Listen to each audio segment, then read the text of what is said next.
Ma femme m'a dit que je l'avais mise mal à l'aise devant ses amis riches. Alors, j'ai... Le silence dans la voiture était une entité vivante, une couverture lourde et suffocante tissée de sa désapprobation. Un contraste saisissant avec les bavardages étincelants que nous venions de quitter chez les Abernathy, un endroit si stérile et blanc qu'il ressemblait moins à une maison qu'à un mausolée du bon goût.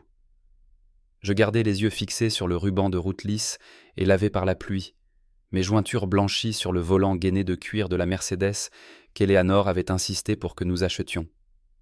Une voiture dans laquelle je ne me sentais jamais à l'aise. Elle me donnait l'impression de porter un costume. Ce soir, j'avais l'impression que le costume me portait. « Je n'arrive pas à croire que tu aies fait ça, Richard », finit-elle par dire, sa voix basse et tranchante, un éclat de verre dans l'obscurité silencieuse. Je ne fis pas semblant de ne pas comprendre. Je savais exactement ce qu'elle voulait dire. « Fais quoi, Eleanor ? Entamer une conversation agréable. » « Une conversation agréable. » Elle ricana, un son court et désagréable, totalement dépourvu d'humour. « Tu as raconté l'histoire de ton premier atelier, celui dans le garage avec le toit qui fuyait, devant Charles et Diana Abernathy. C'est le PDG d'Abernathy Investments depuis 3 générations. Son grand-père était ami avec un Rockefeller. Et toi, tu parles de réparer un toit avec du goudron et un seau. C'est mon histoire, Eleanor. C'est comme ça que j'ai commencé. C'est quelque chose dont je suis fier. » Ma voix était calme, mesurée. À l'intérieur, une sensation froide et vide commençait à se répandre dans ma poitrine. « Fier de ça ?» siffla-t-elle, se tournant sur le siège passager moelleux pour me faire face. Dans la lueur fugitive des réverbères qui passaient, je pouvais voir la fureur qui crispait la peau autour de ses yeux et de sa bouche. C'était humiliant. C'était une honte. Il te regardait avec pitié. Pitié! Tu sais l'image que ça me donne. Ce sont mes amis, Richard. Ils pensent que j'ai épousé un bricoleur qui a eu de la chance. Le mot flottait dans l'air entre nous. Bricoleur. Après 61 ans sur cette terre, après avoir bâti une entreprise d'ébénisterie et de fabrication de meubles sur mesure à partir de rien, une entreprise qui avait payé cette même voiture, la maison qu'elle redécorait tous les 2 ans, les études dans une université de l'Ivy League de sa fille. J'étais un bricoleur. La sensation froide dans ma poitrine commençait à se cristalliser en quelque chose de dur et de lourd, comme un bloc de glace. Je ne dis rien. Je continuais simplement à conduire, le claquement rythmique des essuie-glaces, comptant les secondes de mon humiliation. « Tu ne comprends pas, n'est-ce pas ?» insista-t-elle, sa voix s'élevant. « Tu ne comprends tout simplement pas notre monde. Tu n'as aucune finesse. Tu crois que tes petites histoires de sur et de callosité sont charmantes. Elles ne le sont pas. Elles sont grossières. Elles crient « nouveau riche ». Non, même pas ça. Elles crient « pas d'argent qui essaye de se faire passer pour riche ». Je me suis garé dans notre longue allée sinueuse, la maison parfaitement éclairée, comme l'avait prévu le paysagiste qu'elle avait engagé pour $10 000. J'ai mis la voiture au point mort et coupé le moteur. Le silence est revenu, encore plus lourd maintenant. « Je t'ai mise mal à l'aise », dis-je, non pas comme une question, mais comme une affirmation. Je goûtais les mots, je sentais leur forme. « Oui », dit-elle, sa voix plate, tout le feu disparu, remplacé par une froide et lasse finalité. « Tu l'as fait. » Elle est sortie de la voiture et a claqué la portière, ses talons claquant un staccato furieux sur l'allée en pierre bleue menant à la porte d'entrée qu'elle avait fait installer l'été dernier pour $25 000. Je suis resté assis dans l'obscurité de la voiture pendant un long moment, l'odeur du cuir coûteux remplissant mes poumons. J'étais un bricoleur. J'avais construit notre vie avec mes 2 mains, et ma femme, la femme que j'aimais, en avait honte. Le bloc de glace dans ma poitrine ne fondait pas. Il grandissait, se solidifiait, et pour la première fois depuis longtemps, j'ai ressenti une étrange sensation de clarté s'installer en moi. Le genre de clarté qui ne vient qu'après qu'une chose a été irrévocablement brisée. Je me suis souvenu d'il y a 20 ans, de l'époque où j'ai rencontré Eleanor. J'avais 41 ans, veuf depuis 3 ans, ma première femme, Mary, emportée par un cancer qui avait progressé avec une rapidité brutale. J'étais perdu, errant dans une maison remplie de son souvenir, mon travail étant la seule chose qui donnait une structure à mes journées. Je dînais tous les soirs dans le même petit restaurant et Eleanor y était serveuse. Elle avait 35 ans, était mère célibataire d'une jeune fille de 14 ans nommée Chloé, et elle avait une lassitude que je reconnaissais. Mais en dessous, il y avait une étincelle, une détermination farouche dans ses yeux. Nous avons commencé à parler. Je lui ai parlé de mon travail du bois, du grain du cerisier et du parfum du cèdre. Elle m'a parlé de ses rêves pour Chloé, de son désir qu'elle ait une vie meilleure que la sienne, une vie de sécurité et d'opportunité. Je suis tombé amoureux de cette détermination. Je suis tombé amoureux d'elle. Lorsque je lui ai demandé de m'épouser 6 mois plus tard, j'ai également demandé à Chloé si je pouvais être son père. Je n'oublierai jamais ce jour. La jeune fille timide de 14 ans, qui avait été si silencieuse et renfermée, leva les yeux vers moi, ses yeux ressemblant tellement à ceux de sa mère, et acquiesça. « J'aimerais ça », murmura-t-elle. C'était l'un des moments les plus glorieux de ma vie. Je les ai fait déménager de leur appartement exigu de 2 pièces pour qu'elles emménagent chez moi. Mes mains, celles dont Eleanor avait désormais si honte, se sont mises au travail. J'ai construit une nouvelle chambre pour Chloé, avec un bureau intégré et des étagères pour tous les livres que je projetais de lui acheter. J'ai rénové la cuisine pour Eleanor en y installant les plans de travail en granit dont elle avait toujours rêvé.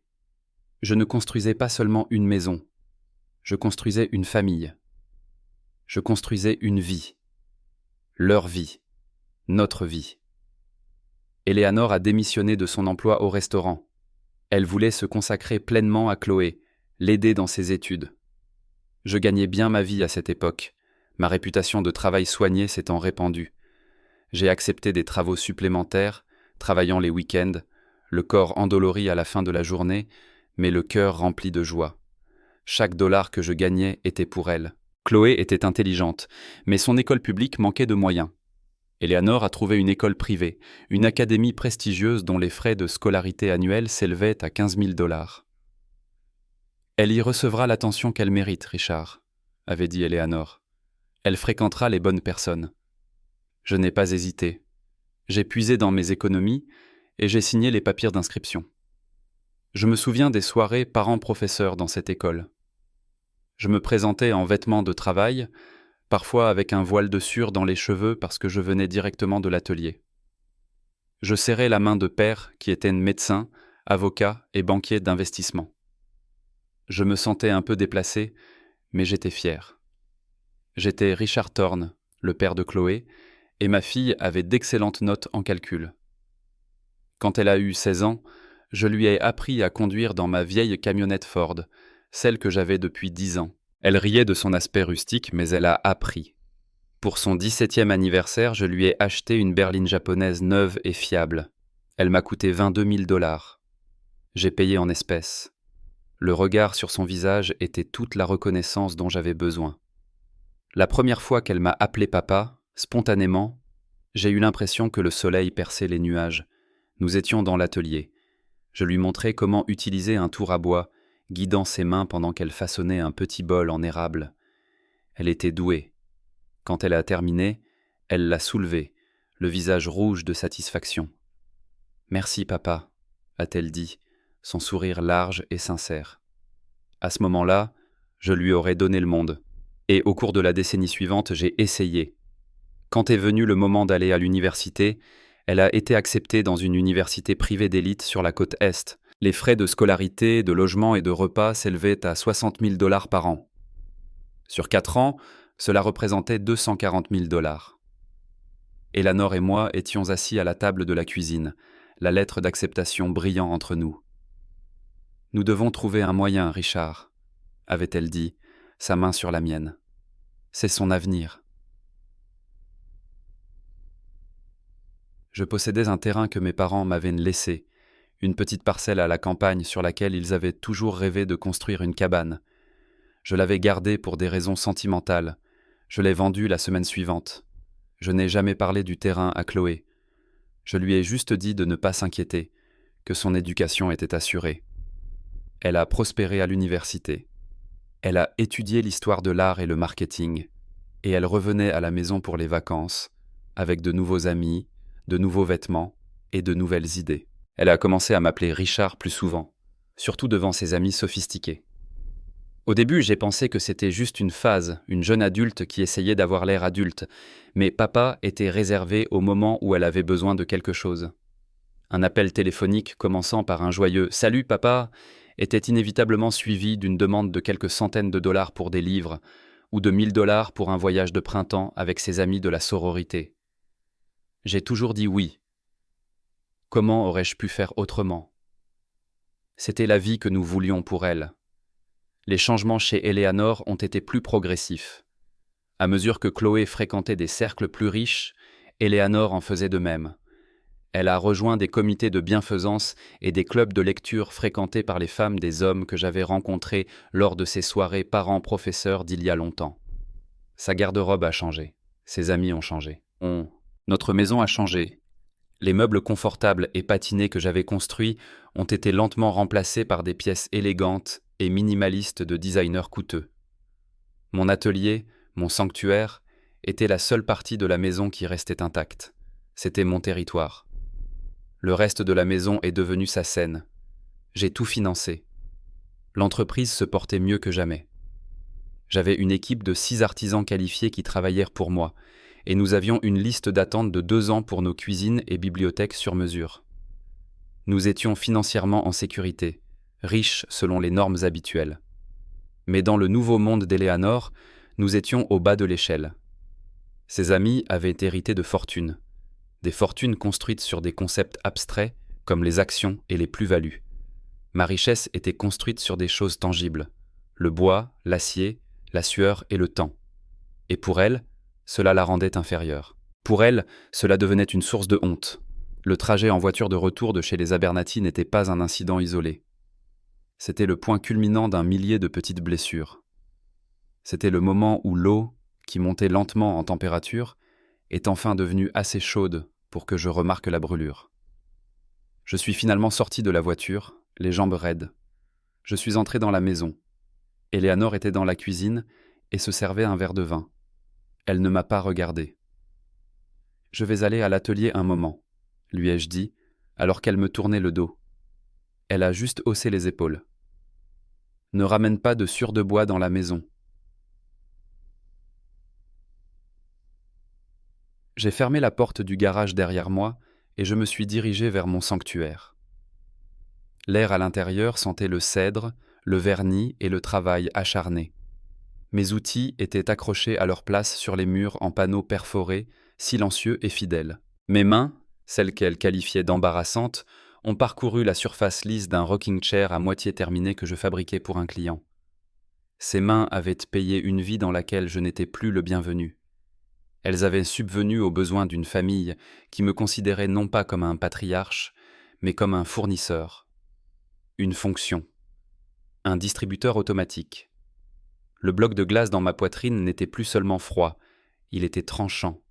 Ça faisait mal. Mais cela offrait aussi une clarté étrange et dure. Le chemin sur lequel j'étais, le chemin de sacrifice infini et non reconnu, était arrivé à son terme. Je ne savais pas à quoi ressemblait le nouveau chemin, mais je savais que je devais le trouver. Pour ma propre survie.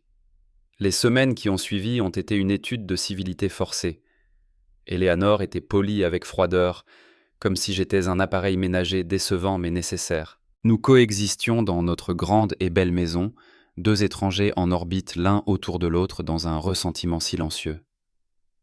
La question du dîner chez les Abernathy n'a plus jamais été évoquée, mais elle était là, entre nous, comme une chose morte dans le lit conjugal.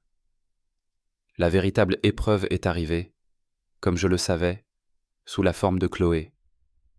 Elle allait se marier. Son fiancé, Julian, était le fils d'une des nouvelles amies fortunées d'Eleanor. Il travaillait dans la finance, un homme qui faisait bouger des chiffres sur un écran et considérait cela comme une dure journée de travail. Je l'avais rencontré à plusieurs reprises.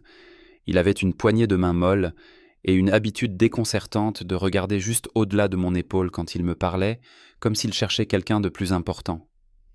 Il m'a appelé Richard dès le début. Un samedi matin, Eleanor, Chloé et Julian étaient assis dans le salon, un espace qui ressemblait maintenant plus à un hall d'hôtel qu'à un endroit où une famille pouvait se détendre. Ils examinaient attentivement des brochures brillantes de lieux de mariage. Je suis entré avec 2 tasses de café et j'en ai posé une pour Eleanor. « Bonjour », ai-je dit. Chloé a levé les yeux, son sourire éclatant mais fragile. « Oh, salut Richard. Nous regardons les lieux. Que penses-tu du manoir Everglade ?» Elle a poussé une brochure sur la table basse en verre. Elle montrait un vaste domaine avec des fontaines et des colonnes, un endroit conçu pour des gens qui n'avaient jamais eu à s'inquiéter d'une fuite de toit dans leur vie. « Ça a l'air cher », ai-je dit, et c'était la mauvaise chose à dire. Julian a laissé échapper un petit rire condescendant. « Eh bien, tout ce qui est bien laid, n'est-ce pas ?» Eleanor m'a lancé un regard, le même que dans la voiture. Le regard « tu m'embarrasses ». Mes parents prennent en charge le lieu et le dîner de répétition, a annoncé Julian, gonflant légèrement le torse. Donc, c'est réglé. C'est très généreux de leur part, ai-je dit, d'une voix neutre. Oui, a dit Chloé, ses yeux passant de moi à sa mère. Il y a eu un silence, une pause soigneusement orchestrée. Donc, nous espérions... Enfin, nous pensions que tu pourrais t'occuper des autres choses importantes. Le traiteur, les fleurs, le photographe, ma robe, tu vois. Elle l'a dit avec une telle désinvolture, comme si elle me demandait de lui passer le sel. J'ai regardé la liste qu'elle avait griffonnée sur un bloc-notes. J'ai fait quelques calculs rapides et approximatifs dans ma tête. Un traiteur pour 200 invités dans un endroit comme ça, des fleurs, un photographe de premier plan, une robe de créateur. C'était une somme stupéfiante. Facilement 50 ou 60 000 $. Peut-être plus. Nous avons établi un budget préliminaire, a dit Eleanor, en faisant glisser une feuille de papier dactylographiée vers moi. Nous pensons que tout peut être fait pour environ 75 000 $. C'est beaucoup, je sais, mais c'est un événement unique dans une vie, Richard. Nous voulons que ce soit parfait.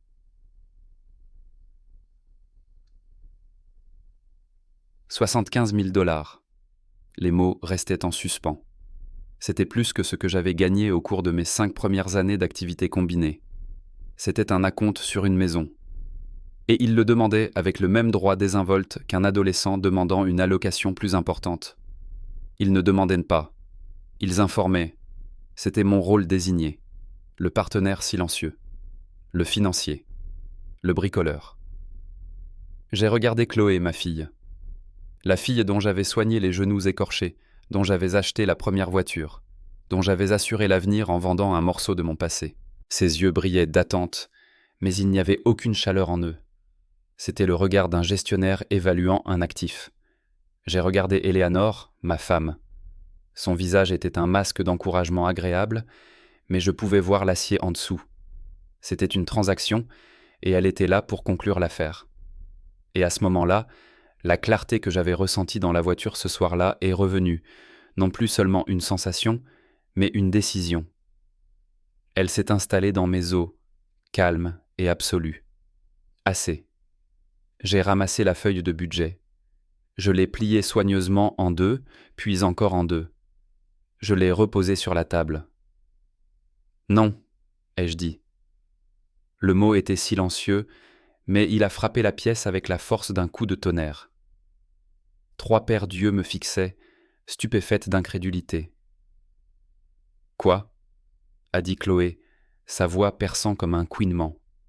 « Qu'est-ce que tu veux dire par « non » a exigé Eleanor, son masque tombant pour révéler la fureur en dessous. « Je veux dire non », ai-je répété, ma voix toujours calme, toujours égale.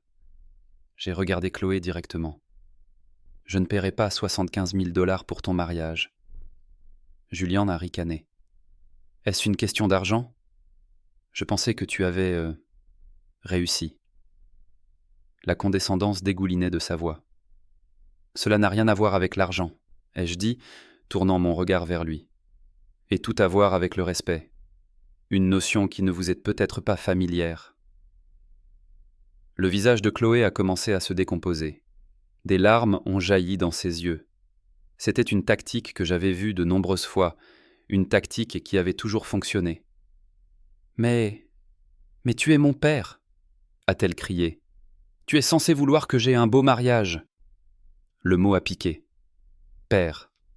uniquement utilisé lorsque les enjeux sont élevés, lorsque la facture est due. Suis-je ton père, Chloé ? Ai-je demandé, ma voix sincèrement curieuse. Parce qu'il y a quelques semaines, chez les Abernathy, ta mère m'a dit que j'étais une source d'embarras. À ta remise de diplôme, tu as remercié Richard pour son soutien. Quand tu me présentes à tes amis, je suis le mari de ma mère. Mais quand une facture de 75 000 $ apparaît, soudain, je suis ton père. Tu devras donc pardonner ma confusion. Il semble que mon titre soit conditionnel. Il dépend entièrement de ce que ça va te coûter.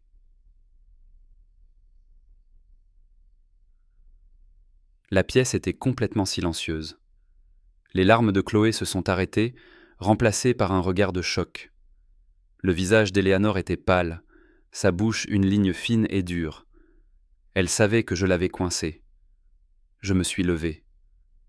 J'ai ressenti une étrange légèreté, comme si un grand poids avait été soulevé de mes épaules. Le poids des attentes. Le poids d'être pris pour acquis.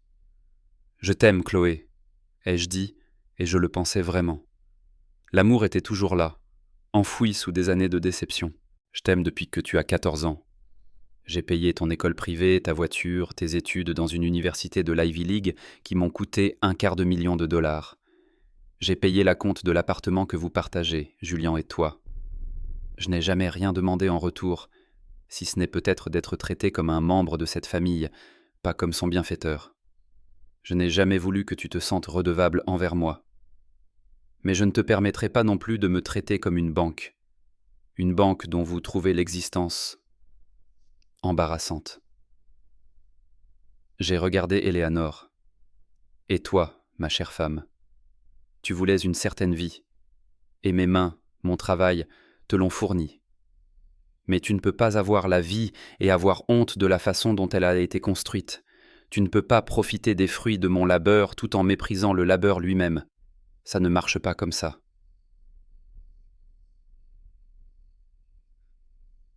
Je me suis dirigé vers la porte. Mon cœur battait à tout rompre, mais mes mains étaient fermes. Alors non, je ne paierai pas pour le mariage. Vous aurez le mariage que vous pouvez vous permettre. Ce n'est pas une punition. C'est une limite. La banque de papa est fermée. Le bricoleur est hors service. Je me suis retourné et suis sorti de la pièce, les laissant là dans leur silence stupéfait, au milieu de leurs brochures brillantes et de leurs rêves à 75 000 $. Je suis allé dans mon atelier, le seul endroit de la maison qui me semblait encore à moi. J'ai fermé la porte, pris une profonde inspiration et, pour la première fois depuis 20 ans, je me suis senti vraiment, complètement libre. Les retombées ont été immédiates et spectaculaires. Mon téléphone a commencé à sonner dans l'heure. C'était Éléanore. J'ai laissé passer à la messagerie vocale.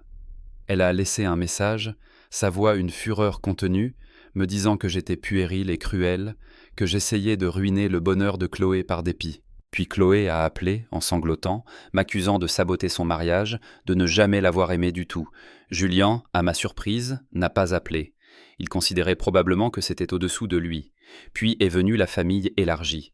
La sœur d'Éléanore, Carole, a appelé pour me dire que j'étais un homme égoïste, que je brisais le cœur d'Éléanore après qu'elle m'ait donné les meilleures années de sa vie. J'ai écouté patiemment. « Carole, ai-je dit quand elle a eu fini sa tirade, Éléanore a-t-elle eu l'occasion de vous dire ce qu'elle m'a dit dans la voiture après le dîner chez les Abernathy? A-t-elle mentionné qu'elle trouve le travail de ma vie embarrassant? » Il y a eu des crachotements à l'autre bout du fil. « Eh bien, elle était peut-être contrariée. Je vois, ai-je dit. Donc ses sentiments sont une raison valable de cruauté, mais mes sentiments ne sont qu'un inconvénient pour ses projets. Merci de clarifier. » J'ai raccroché le téléphone. J'ai passé le reste du week-end dans mon atelier. Je ne m'y suis pas caché. J'y ai cherché refuge. J'ai travaillé sur le fauteuil à bascule, le mouvement rythmique du ponçage du dossier incurvé apaisant mes nerfs à vif. L'odeur du bois, la sensation solide des outils dans mes mains, ces choses étaient réelles. Elles étaient honnêtes. Elles ne prétendaient pas être quelque chose qu'elles n'étaient pas. Le lundi, je suis allé à ma banque. J'avais 2 comptes principaux. L'un était un compte joint avec Éléanore, sur lequel je versais chaque mois une somme généreuse pour les dépenses du ménage, ses dépenses personnelles, toutes les factures. L'autre était mon compte professionnel, la source de notre richesse, auquel j'étais le seul à avoir accès. J'avais également plusieurs comptes de placement et d'épargne à mon nom seul, les fonds que j'avais réservés pour notre retraite. Je me suis entretenu avec ma conseillère bancaire personnelle, une femme aimable nommée Madame Gable que je connaissais depuis 15 ans. « Richard, dit-elle avec un sourire chaleureux, que puis-je faire pour vous aujourd'hui ? » « J'ai besoin d'effectuer quelques changements, Hélène, dis-je. Je lui ai demandé d'ouvrir un nouveau compte courant séparé, à mon nom uniquement. J'ai pris des dispositions pour que mes revenus professionnels, ma sécurité sociale et mes pensions soient versés sur ce nouveau compte. Désormais, le compte joint avec Éléanore recevrait une allocation mensuelle fixe. C'était une somme très généreuse, plus que suffisante pour faire tourner la maison et vivre confortablement, mais ce n'était qu'une fraction de ce que je gagnais réellement. C'était une allocation, et non un robinet ouvert. Le puits sans fond était à sec. Le reste de mes revenus serait détourné vers mes propres comptes. Je reprenais le contrôle des finances que j'avais gagnées. Ce soir-là, j'ai fait asseoir Éléanore à la table de la cuisine. Je lui ai fait glisser le nouveau relevé bancaire. « Qu'est-ce que c'est » demanda-t-elle, sa voix méfiante. « C'est le nouveau budget du ménage, » expliquai-je calmement. « Chaque mois, ce montant sera versé sur notre compte joint. Il couvrira l'hypothèque, les services publics, les impôts fonciers, l'assurance, l'épicerie, et vous laissera une somme importante pour vos propres dépenses personnelles. C'est plus que ce que la plupart des familles de ce pays ont pour vivre pendant 1 an. » Elle fixa le papier, puis moi, ses yeux s'écarquillant d'une horreur naissante. « Où est le reste ? Le reste de vos revenus ? » ?»« Le reste, dis-je, ma voix douce mais ferme, est à moi. J'ai ouvert mes propres comptes, mon travail, mon argent. Désormais, vous vivrez dans les limites de ce budget. Si vous voulez redécorer la maison, vous devrez économiser pour cela. Si vous voulez acheter une nouvelle voiture, vous devrez économiser pour cela. Si vous voulez donner 75 000 $ à Chloé pour son mariage, vous devrez les trouver dans ce budget. Elle avait l'air de l'avoir frappé physiquement. « Vous ne pouvez pas faire ça, » murmura-t-elle. « C'est de la maltraitance financière. »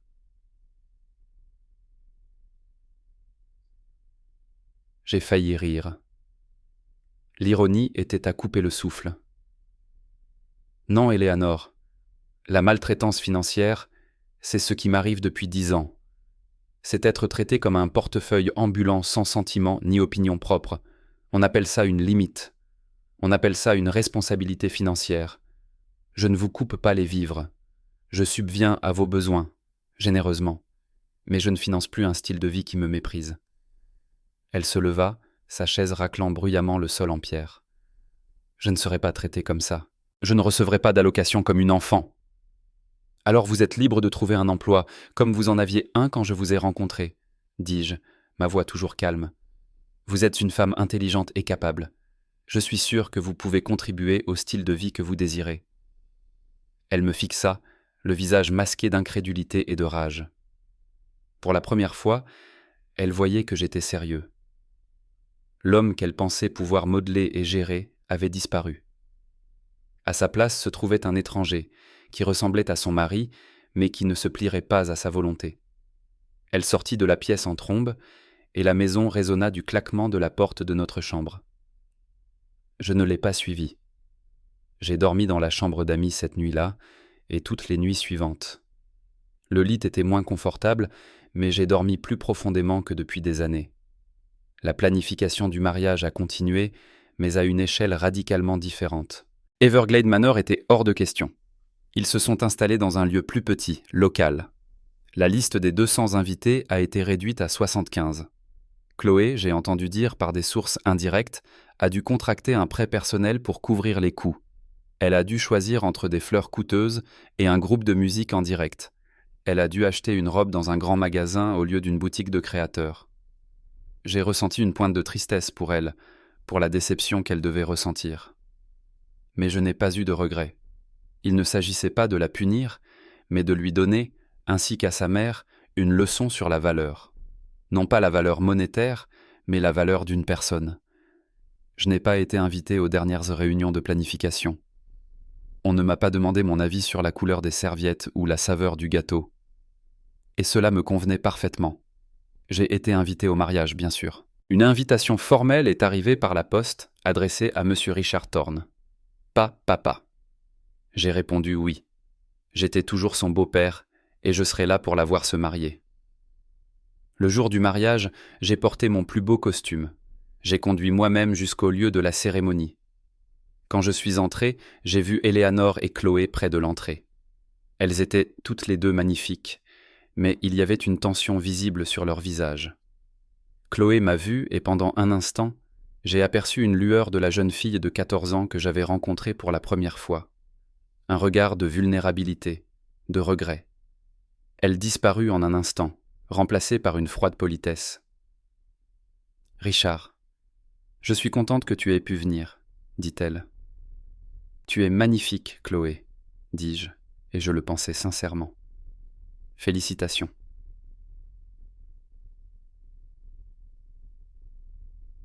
Je trouvais ma place. Je n'étais pas assis à la table familiale, avec Éléanore et les parents de Julien. J'étais à une table avec des cousins éloignés d'Éléanore. Cela ne me dérangeait pas. J'engageais une conversation agréable. J'observais la cérémonie. Quand Julien et Chloé prononcèrent leurs vœux, je ressentis un véritable sentiment d'espoir pour eux. Peut-être que cette épreuve leur apprendrait quelque chose, peut-être pas. C'était leur vie désormais, leur chemin à parcourir. Pendant la réception, le père de Julien, un homme pompeux à la voix forte, porta un toast. Il parla de l'avenir radieux de son fils et accueillit Chloé dans leur famille. Ensuite, Éléanore se leva pour prendre la parole. Elle parla de sa magnifique et brillante fille. Elle remercia les invités d'être venus. Elle ne me mentionna pas. Pas une seule fois. C'était la dernière, l'effacement public. Et à ma grande surprise, cela ne me fit pas mal. C'était simplement une confirmation de la vérité que j'avais déjà acceptée. Je ne faisais plus partie de leur histoire, pas de la manière dont ils la présentaient au monde. Et c'était très bien ainsi. J'étais en train de construire la mienne. Mon cadeau de mariage était un grand coffre d'espoir fait à la main que j'avais fabriqué en noyer massif avec des queues d'arondes complexes et une finition huilée à la main. À l'intérieur, j'avais placé une simple carte. Elle disait « Que votre vie ensemble soit aussi forte et aussi belle que ceci. Avec amour, Richard. » Je n'avais pas utilisé le mot « papa ». C'était un titre qui devait être mérité, un cadeau qui devait être chéri, pas un levier à actionner en cas de besoin. Je suis parti tôt de la réception. Personne n'a semblé le remarquer. Dans les mois qui suivirent, la vie s'installa dans un nouveau rythme. La maison était calme. Éléanore et moi étions des colocataires cordiaux. Elle gérait son nouveau budget, mais non sans commentaires fréquents et amers. Elle avait dû annuler ses rendez-vous hebdomadaires au spa et réduire ses virées shopping. Ses amis fortunés, je remarquais, appelaient moins souvent. Il semblait que son statut social était directement lié à son pouvoir d'achat. Moi, en revanche, je ressentais une renaissance. Avec le temps et l'argent qui étaient désormais à moi, je commençais un projet dont je rêvais depuis 30 ans. J'achetais la coque d'un vieux voilier en bois de 30 pieds et commençais à le restaurer. Mon atelier se transforma en chantier naval. Les courbes complexes de la coque, le défi de cintrer les membrures en chaîne à la vapeur, le travail méticuleux de la pose des planches du pont, tout cela me remplissait d'un sentiment de but que je n'avais pas ressenti depuis des années. Ce n'était pas pour un client, ce n'était pas pour payer des frais de scolarité ou un style de vie. C'était pour moi. Je renouais avec de vieux amis, des hommes avec qui j'avais travaillé à mes débuts, des hommes aux mains calleuses et aux rires francs. On se retrouvait pour boire des bières un vendredi soir, et on parlait de moteurs, de grains de bois et de pêche. Personne n'était gêné par mes histoires, c'était nos histoires. Un après-midi d'automne vif, environ 6 mois après le mariage, j'étais au port de Plaisance, en train d'appliquer une couche de vernis sur le tableau arrière en acajou brillant de mon bateau presque terminé. Mon téléphone vibra dans ma poche, j'essuyai mes mains sur un chiffon et le sortis. C'était un SMS de Chloé. Mon cœur fit un petit bond. Nous ne nous étions pas parlé depuis le mariage. J'ouvris le message.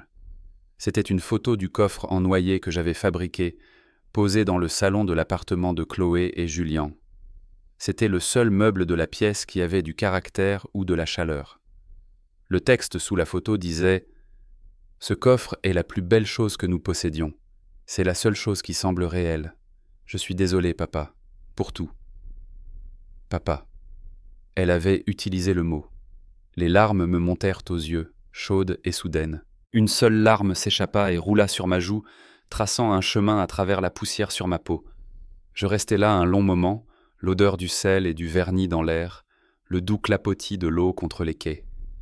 Les excuses étaient là. Elles étaient réelles, et j'en étais reconnaissant. Je pris une profonde inspiration, la tension dans ma poitrine enfin, complètement disparue. La glace avait fondu. Je tapais une simple réponse. « Merci Chloé, je t'aime. » Je remis le téléphone dans ma poche. Je n'ai pas proposé de venir. Je n'ai pas proposé d'argent. Je n'ai pas demandé si elle et Julien étaient heureux. Les excuses étaient un début, un pont, mais les frontières que j'avais construites étaient solides et nécessaires. Elles étaient le fondement de ma nouvelle paix. Le pardon était un cadeau que je pouvais offrir, mais la confiance était quelque chose qui devrait être reconstruite, une planche honnête à la fois. Je repris mon pinceau, le trempai dans le vernis, et d'une main ferme, je me remis à travailler sur mon bateau. Le soleil était chaud sur mon dos, et l'eau attendait. J'étais le capitaine de mon propre navire maintenant, et je naviguais enfin dans la bonne direction.